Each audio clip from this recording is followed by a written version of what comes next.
the news. And the ones they handed me, would you like to go ahead and start off with the one that, if we analyze it correctly, will wrap up everything else and we don't have to go any further? Of course, this one wraps up all of civilization.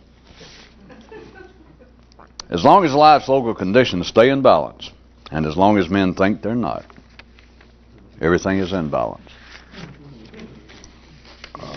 There was another one also. See, I'll distract us for a few minutes. I don't guess we pulled it out. There was a tagline on one item that said that the man who operated the octopus ride was approached by the man who owned the Ferris wheel, and the latter said to the former,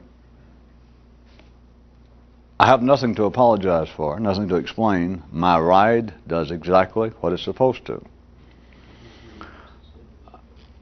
I am hoping that somebody understood, or some of you, what the octopus is. You know, understand a Ferris wheel is just, you don't know that. The octopus, the old one, if they still call it that, it was a thing that can go this way, it would turn up on its side, but it would go, it would change the pitch, for all of you farmers and pilots out there. It does not simply go in one formation. It does not simply make a circle. It would be the difference between, I guess, a merry-go-round perhaps, and one of the later day roller coasters that has curlicues and etc. That the ride itself, but the octopus is better. Does everybody remember they've 4 or 5 different rides, but they will start up and you're in a little cart, but instead of a Ferris wheel going in one direction, they can start like this, and they can tilt it and it'll go sideways, and they can go, you know, actually turn up on its side this way, and then it end up and let you back out. In other words, it will go into different attitudes, pitches, movements. Whereas a Ferris wheel, you get on it and you know what's going to happen. But the man pointed out, the man who owned the Ferris wheel, he owned it, he operated, he knew what it was. He pointed out, he says, I have nothing to apologize for. There's nothing to defend. My ride does what it's supposed to do. As long as life's local conditions stay in balance, and as long as men think that they're not, everything is in balance. How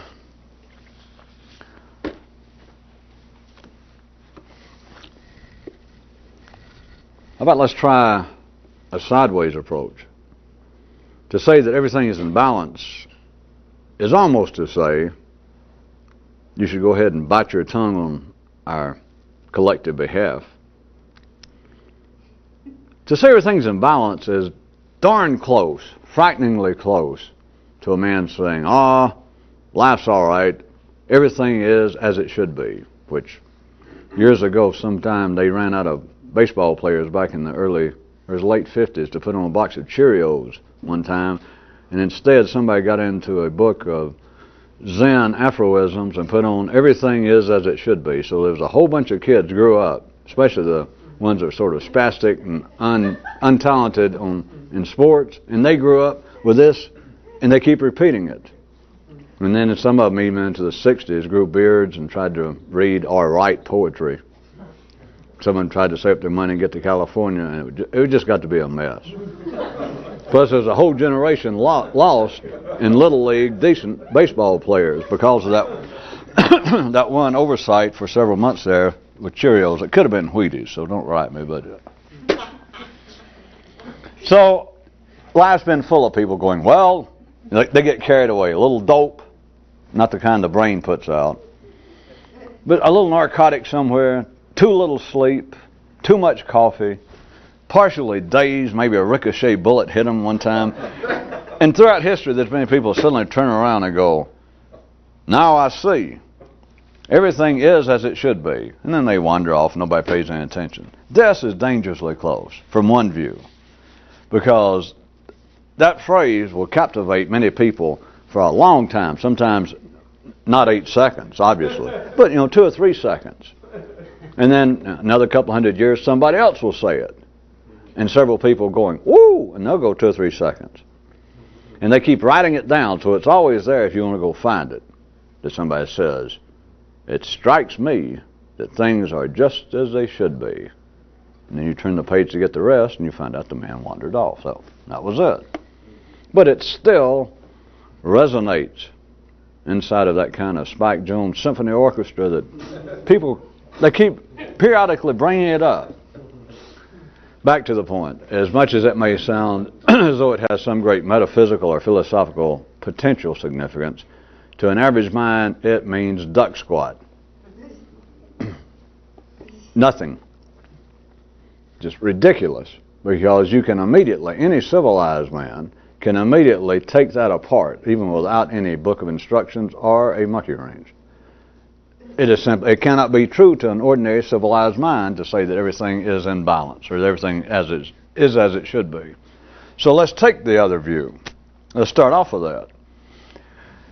That they could put that in a bubble gum wrapper or on a cereal box or in a fortune cookie that have no fear, man, have no fear, humanity. Life is just, everything is just as it should be. That cannot be true. You could nod for a few seconds, but if you're a civilized person, you immediately go, interesting. Interesting concept, not possible, not true, not now, because you immediately turn around and there are people starving.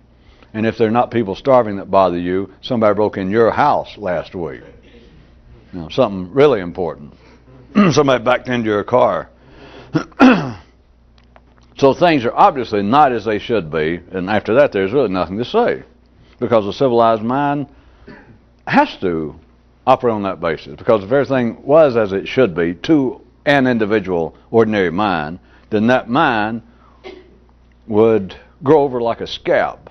The nervous system would stop growing, the person would have no questions, the person would not be disturbed, the person would not be upset, the person would have no intellectual life.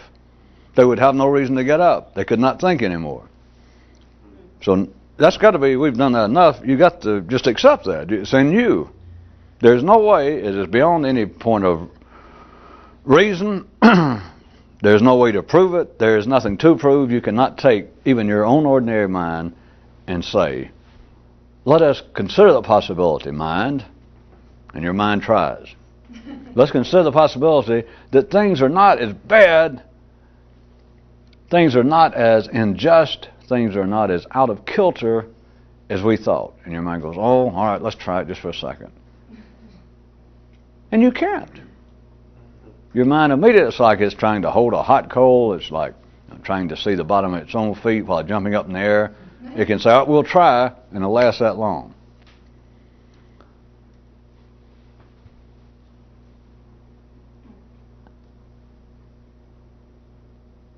If you take that news item, and as much as we just covered in me trying to take ordinary mind's view of how it would have to be, you understand that people have to see, the ordinary mind has to see, that things are not in balance.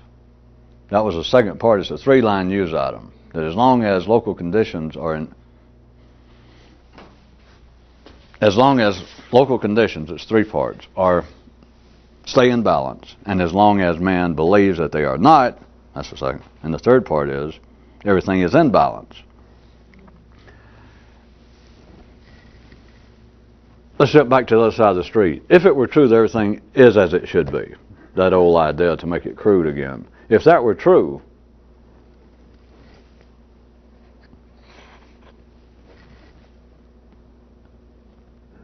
no one could see it. If it were true, it would be absolutely impossible to be seen. The sneaky part is there are areas in life wherein every ordinary person's mind, there's no word for this, so I just have to say tacitly, silently, I guess ordinary people would say unconsciously, which doesn't tell you anything, that people understand, people know that there are parts of life in balance. And how do they know this? Well, of course they know it without knowing it, but I'll tell you how they know it, how you know it. It's the areas of life that other people consider important. Just any group of people, anything they consider important that you do not. Basketball, sports in general, the arts, just any area in life, politics, religion, anything that any sizable group of civilized people consider to be important that you do not. Not that you're hostile, because then you're kind of tied to it anyway. But if it's just areas that as soon as you hear Say even for the sports. You don't get upset. You just hit the flicker on the TV and you go on. You just got no interest, period. You don't care if other people go. You don't have plots to blow up the local stadium and shoot all the managers and owners of you just got no interest. Without knowing it, you're aware that there are parts of life that are in balance. There are parts of life that are just as they should be. I just knew that'd help a lot. But it can't go any further. You would be hard pressed to get an ordinary man. I might get somebody philosophically inclined out in the street to follow that a little bit and go, well, that's true.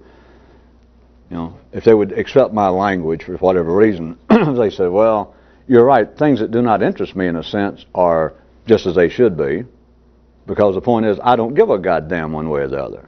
I don't care whether they're going to change. Are they going to shorten the football season? I don't care. Are they going to expand it? Are they going to play football year-round? Believe me, I'm not mad. I don't care. They can play football. They can play it 24 hours a day. It doesn't bother me. I'm talking for the ordinary person. And they can say, all right, in that sense, then you're right. There are some aspects of life that are without flaws. That there are parts of life that are Zen truisms personified. There are parts of life that are just as they should be, assuming that somebody's got to have sports. Then as far as I'm concerned, sports are just as they should be. Even if they change them, even if they change the season, as far as I'm concerned, it's just right. If you ask me now, am I in favor of the season, the length of the season of the football, the professional football league now, I'd say yes. And if you said, aha, but they're about to change it, they're about to double the length of it, I'd say it's still, as far as I'm concerned, perfect. Because I don't care.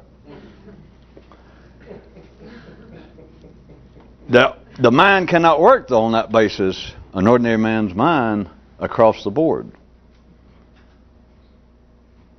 But the ordinary mind, of course, would have an answer. It would say, well, some things are important to a person and some are not.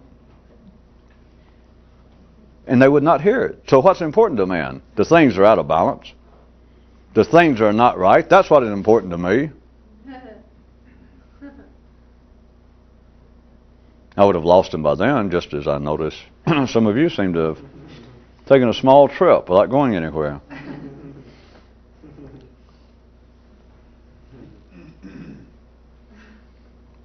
See, your ordinary ear cannot even hear your ordinary tongue.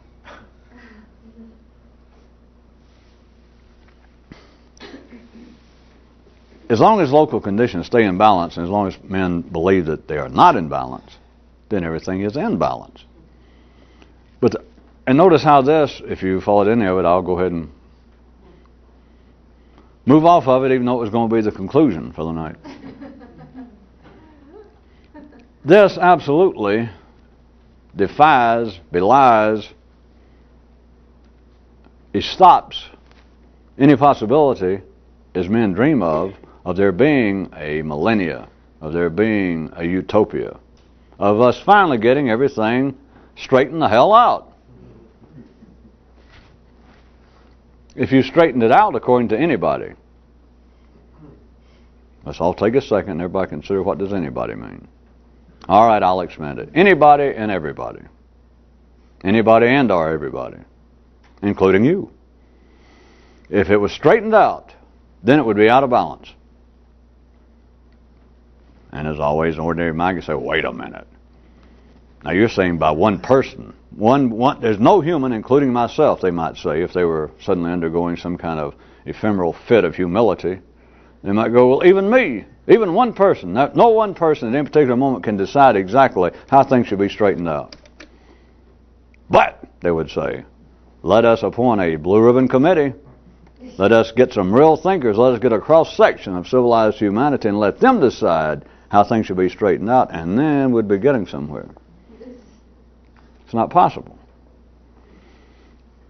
If it was put in balance by anybody's definition, because at any particular time on this planet, at every given moment, somebody somewhere is thinking everything possible that can be thought. And you can bring them all together if you wanted to and say, here's the committee, and let them tell us how things should be balanced. Then they would be out of balance. Because the only way that they stay in balance is You don't skip the first part. Remember, the first part says local conditions stay in balance. All men believe they're not, and the third part is, thus things stay in balance.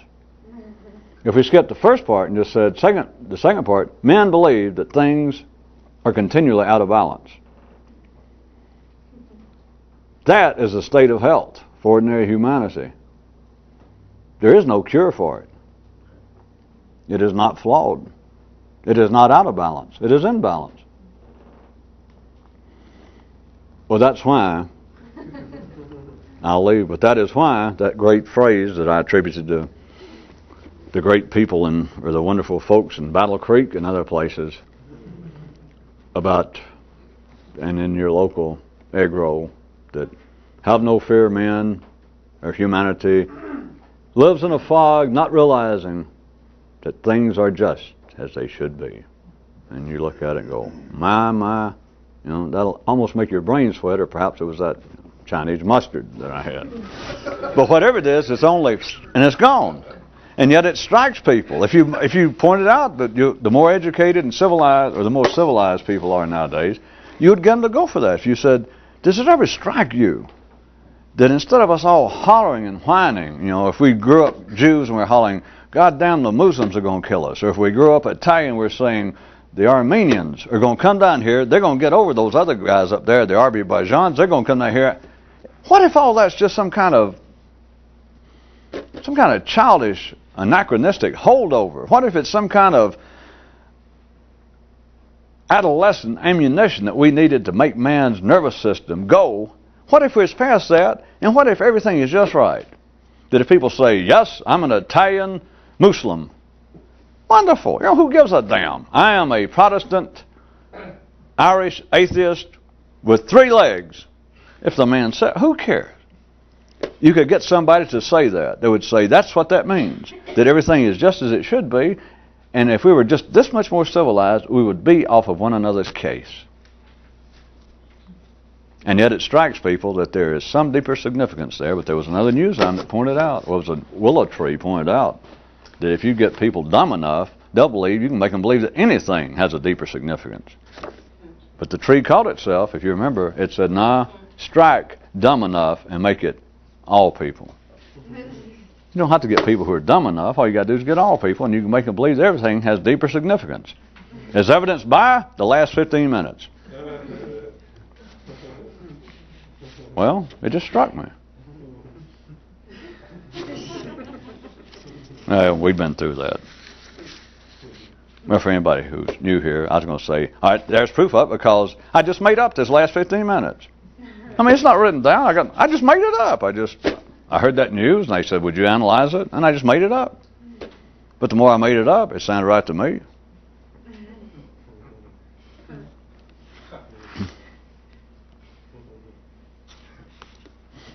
How things actually is around here.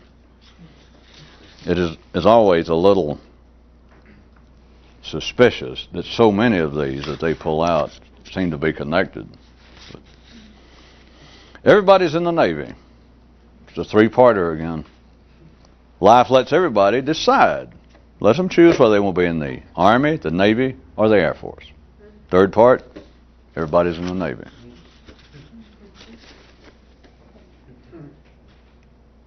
That is connected, isn't it? Everybody's in the Navy, part 1. Life lets each and every person choose whether they want to be in the Army, the Navy, or the Air Force. Part 3. Everybody is in the Navy. Only a person with a very small, limited outlook on life, I submit, would find fault with that. Much less to say that it's not possible. Much less to bring up the sorry subject of logic or reason. But it's true. Is it not? Once you can think outside the nonpartisan way, you do know it's true, because life told everyone that everyone is born with a belief. It threw you out. It threw man out of the original silent garden of the universal and threw you out in local condition, and it said, get out of here, but stay in touch. And you did. And part of the way you stayed in touch was life as soon as you, few hours, few days after you could talk, life said, all right, you're a big boy or girl now. Do you want to be in the Army? Do you want to be in the Air Force? Or you want to be in the Navy? You're already in the Navy. That was part one. See, life didn't tell you that. You were just in the Navy. If you're alive, you're in the Navy. So the first part, though, you hear after it says, get out of here with your old self, but stay in touch. So later you check back and it says, now you're big, you've pinned the tail on that thing. The party is over. Now it's time for grown-up fun. Do you want to be in the Army, the Navy, or the Air Force? And you go, well, and maybe you even say, well, can I go to school and have some additional time to think about it? Life doesn't care. Well, sure, won't you maybe go to junior college until you sort of, get your bearings. And maybe you get a better idea of what you want to do. Maybe then you can make a more intelligent decision as to whether you want to be in the Army, the Navy, or the Air Force. Everybody is in the Navy.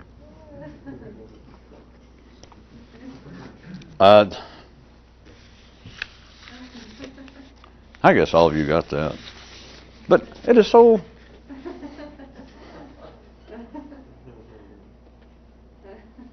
Compared to all the sweaty sermons and exhortations and attempts at guilt that life seems to impose on people, is to consider that you are in the Navy. But then life says, would you like to be in the Army, the Navy? And so you feel as though I have spent 65 years. Of course, most of you haven't done that, but you've spent 20 or 30 and you've still got a few more breaths left. And it's like, well, sooner or later, I guess I'm going to have to grow up, or I'll find myself. Either I've got to try to do it willfully, or maybe I would just, because of my good looks or my good intentions, just finally, it'll come to me. I'll find my way. It'll be the great mystical quest. It will come to an end, which I noticed nobody seemed to like the mystical quest one. That life leaves it to some degree. Now, you could have been born, with crippled. You've been born with one eye. You can be born with weak eyes. Everybody's got certain little limitations. But if you're just average, general good health, fairly decent genetic background, and you get by in life without standing out too badly. But then life, the more important stuff, what do you want to be? Do you want to be a sailor? Do you want to be a pilot? Would you like to be an infantryman? Physicist, educator, whatever. Still the same thing. Do you want to be in the Army, the Navy, or the Air Force? Remember, that's number 2. I'm going back in the middle, because number 1 is everybody's in the Navy. But that's before life. That's before you and life talk on a serious basis, like you seem to be at least a little past puberty. That you're now approaching adulthood, or adulteroushood. And life asks, or life points out to you, you have your choice now. You decide you want to be in the Army, the Navy, or the Air Force. Isn't that beautiful? Look how it works out. Contrary, ordinary people, well, even after you begin to think for yourself, it becomes moot. There's nothing to compare it to, so it makes it difficult to even ask the question, but so what? Isn't it beautiful that life says that? What if it didn't? Now, there are people who think they do not have a choice, but again, they're not part of the sane middle class. People that feel like, I have no choice in life. Forget the fact that you don't. Not according to this news item. You're in the Navy. That's number 1. Everybody's in the Navy, it said. But if you don't get to the second part, you're not sane. That life gives you the choice. Would you like to be in the Army, the Navy, or Air Force? Because there are people who never get past the first part. There are people who don't believe it. But in case you don't follow what I'm saying, they normally, if they hit the news at all, it's like something that they normally get in trouble in the community. And then they say things like, well, some people from another planet put in this, they drove this steel spike in my head one night when they picked me up and took me up, and now they send me messages. It's either that or God's talking to me. In other words, I don't have a choice. I am on a mission. And even ordinary people, as ordinary as they may be in intelligence, Even ordinary people will not put up with that. They understand this kind of person is a danger to the peace and tranquility of the community. Lock them up. In other words, if you're ordinary, you've got to believe, number two, that life has given you a choice. It asks you, do you want to be in the Army, the Navy, or the Air Force? If you're sane, you have to. I was about to say believe, and everybody I assume knows what it means, but you should by now have your own expanded definition. It really has nothing to do with any sort of faith, and it's not really a definition as bound just to a dictionary. It is that is the way your sane, stable, civilized nervous system at this end must work, that you do believe. It is a fait accompli operational reality that you have a choice. It's not belief in the sense that it's an illusion. It's not belief in the sense that, well, everybody's dumb. Everybody doesn't know that they're already in the Navy, and it's life just saying, all right, go ahead and choose what you want, and then life going, and they're so dumb they believe, that is, believe in some way as opposed to know, is that they're deluded, they're operating with less than a full compartment of usable knowledge, they don't have all the facts. That's not what I mean by believe in this sense. It's you've got no choice. If you're going to be sane, you accept it as reality that I do have some sort of decision to make. I can choose whether I want to be in the Army, the Navy, the Air Force. Whether I get exactly what I want in life, at least there's some choices to be made. Except for the fact of number one and number three. That everybody's in the Navy, that's number one, you remember, and number three is ditto. Everybody's in the Navy. But in between is what makes life, should we say, interesting? Not if we're ordinary. If we're ordinary, tolerable. Tolerable. But how can it make it interesting? Well, once you begin to think, it's no longer a rhetorical question because it cannot make it interesting. It then becomes intolerable. Because it's only stupidity that will bring a thinker to his knees. That is, once you begin to think, you can stand anything other than, good God, I can't believe this crap. Believe, again, in the sense, I cannot operate my mind any further on the basis of what has normally driven it thus far.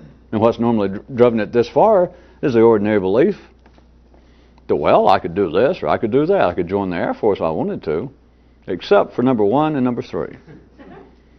In the middle, if you're going to stay there, that's what the ordinary is. That's what the bell curve was made for. That's what the middle class, the bourgeoisie, is all about. That I am in the number two position. Number one is everybody's in the Navy. Number three is everybody's in the Navy. Number two is life lets everyone choose whether they like to be in the Army, the Navy, or the Air Force. If you're not in that middle part, you're not sane. You're not ordinary.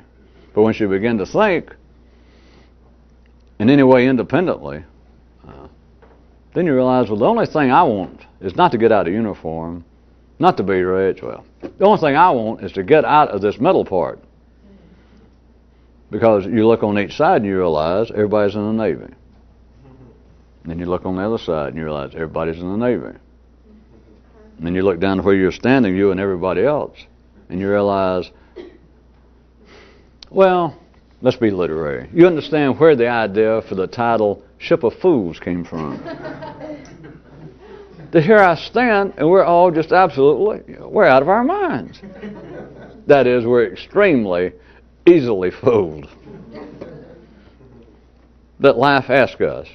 It's already built in. I have nowhere to blame anymore now that I see it. Nobody made me. Nobody hypnotized me. Nobody fooled me.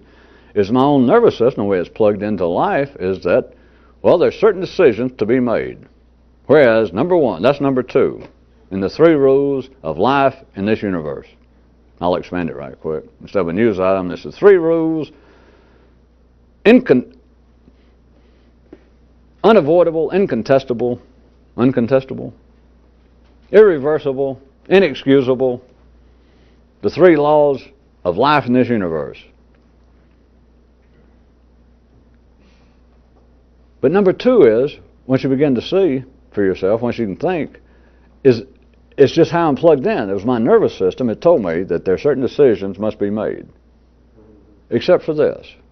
At that basis, with a nervous system like that, if that's all I have to operate on, there is no decision to be made.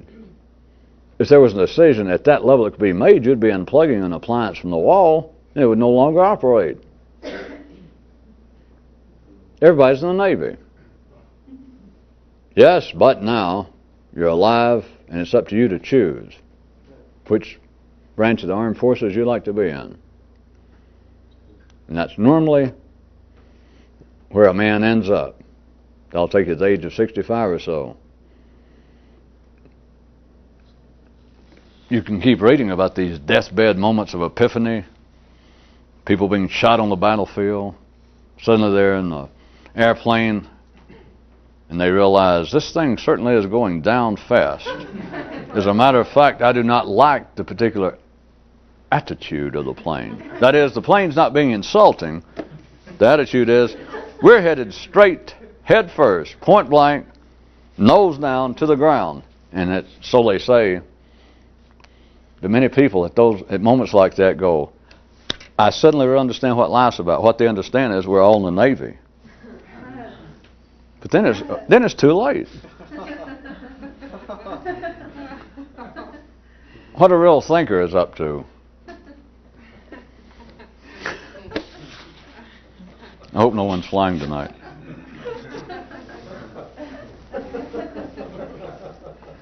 Is that everybody's in the Navy, and I had no choice but to believe that I could choose before now, or I would not have made it this far. Life would have been intolerable and unbearable.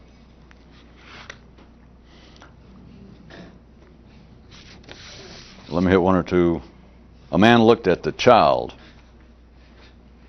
looked at his own progeny within his own nervous system, and said to it, if you continue to allow that particular kind of close connection between your hormones and your neurons, you'll never be rid of the past.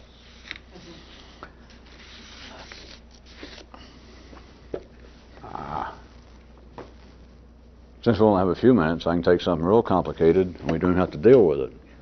That is, I don't even have to try and explain it. This is, it can be forced into being connected to the first two. That your hormones and your neurons, with that kind of close connection, is partisan thinking. It is being civilized, it's being of ordinary mind, that is, everybody's in the Navy. Take that as being your hormones. If you're alive, you're in the Navy. If you're alive, you're being driven by forces that have, may I suggest, scant to do with your personal opinion. Has little to do with whether I want to be a teacher, I want to be a bricklayer, I want to be in the army. That's your hormones. Your neurons are the ones that believe that life says, well, my little trooper, would you like to be a soldier or would you like to be a pilot? Now, if you allow that kind of connection to stay, then you stay in the number 2 position. That is, between everybody's in the Navy and life's, unless you choose, do you want to be in the Army, Navy, or Air Force? That's number 2. That's the middle. And number 3 is everybody's in the Navy. What this man was telling his own little child, his new generation of thought within him, was telling it, if you allow that kind of connection to stay, you're going to stay dazed. You're going to stay deluded. You'll never be rid of the past. That is, you'll never get outside of number 2. Because you've got your neurons now believing, yes, we can overcome this. I'll simply decide to do better. Yeah, I can quit smoking. I'll stop tomorrow. I'll quit drinking. I know what I'm going to do. I'm going to get a second job, and I'll work for about a year, and I'll save some money, and I'll go back to school at night and be able to keep my full time. And a man can believe anything. Believe.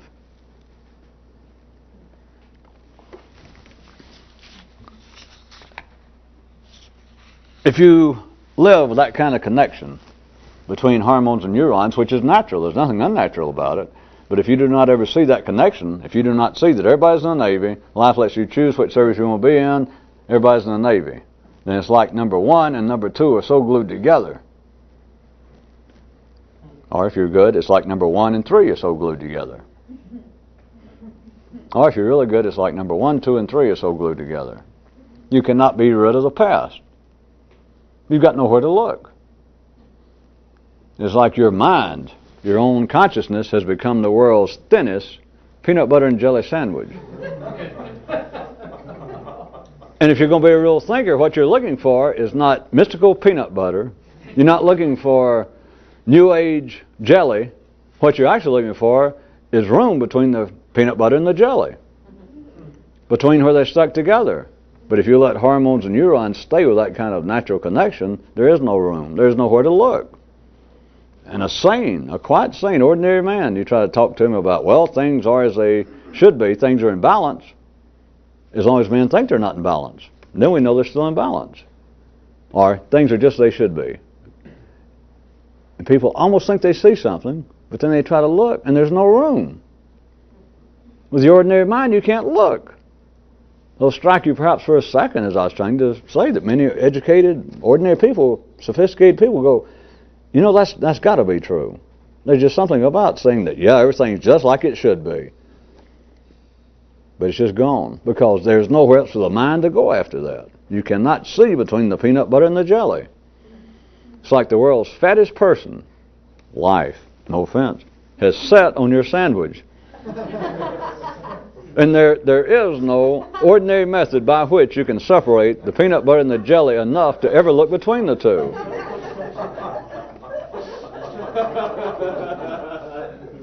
Well, as us real New Age thinkers call it, it's far too smooshed.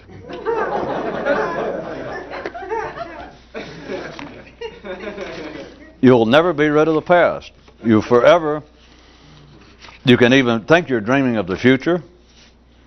You can think that you're fearing the future, but it's still the past. Because you're in the Navy, and you think, well, I got to get out of the Navy.